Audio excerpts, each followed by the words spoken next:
training in?" Hans said. Gabor appeared to pause for thought. "Self-defense." That was too vague for Hans. "In what way?" he said. "I can show you."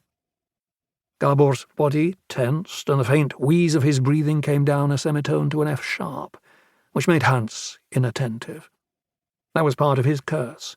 Over the course of those years, when the soundscape changed, he would compulsively analyze the notes in his surroundings. That was why he was not on his guard when Gabor grabbed hold of him. It was as if he had fallen into a trap.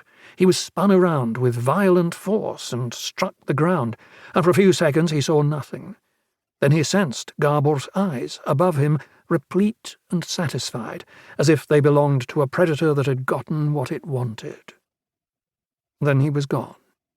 Rekke lay there with a shooting pain in the back of his head, and only after the third or fourth attempt did he manage to get to his feet and stagger into the house. His hair was sticky and wet, and he stood in front of the bathtub on the ground floor for a long time, trying to stop the flow of blood. By the time he returned to the library, some 15 or 20 minutes had elapsed. Dr. Brandt, still at the desk, indicated with exaggerated gestures and a look of deep disappointment that Gabor had gone home.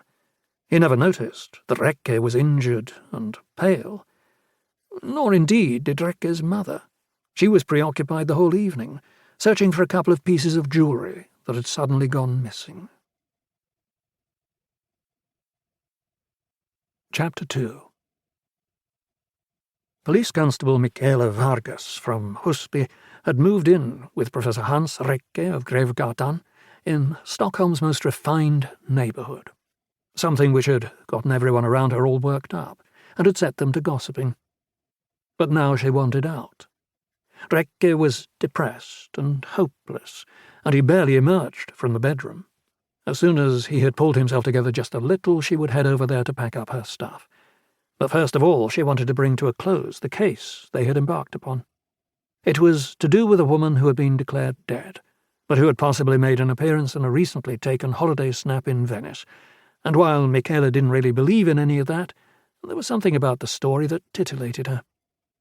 That was why she had come to the police station on Bergsgatan to meet Inspector Kai Lindros, who had investigated the incident almost 14 years earlier.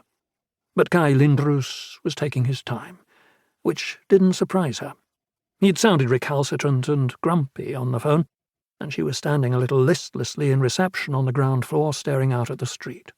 A truck drove by with a pack of screeching sixth-formers celebrating their graduation in the back. It was June 5th, 2004, a glorious summer's day, and she was on the brink of chucking it in and leaving when she heard a voice behind her. "My private investigator colleague, I presume?" She turned around and shook his hand. He was younger than she had imagined, barely 50, with big brown eyes and back-combed blonde hair. But he was also seedier. He looked at her as if it were 5 to 3 in the morning. She tugged her denim jacket closer to her body. "I'm grateful you agreed to see me," she said. "Claire Lidman's dead," Kai Lindros said. "Probably. But I still think this is somewhat interesting," she said, touching her inside pocket. "I promise to be brief." Inspector Lindros continued to eye her body. "You can be as brief as you like, but I still don't believe it." Micaela wished she had something to ram down his throat. "Maybe you could take a look at the picture before you make up your mind," she said, following him into the elevator. Of course, Kai Lindros was going to take a look at the photo, and it was obviously downright ridiculous to be bugged by the fact that the girl was so young and an immigrant to boot. On the other hand, it wasn't that easy to fend off one's prejudices, especially where the Lidman investigation was concerned. It was the gaping wound of his career, and there was most definitely something peculiar about the whole business. A beautiful, well-educated woman who had negotiated with business high-flyers for a living had disappeared without trace 14 years ago, only to turn up a few months later burned to a crisp in a petrol tanker crash in Spain. Of course, he had pondered it all 1,000 times since then. Then again, fuck it.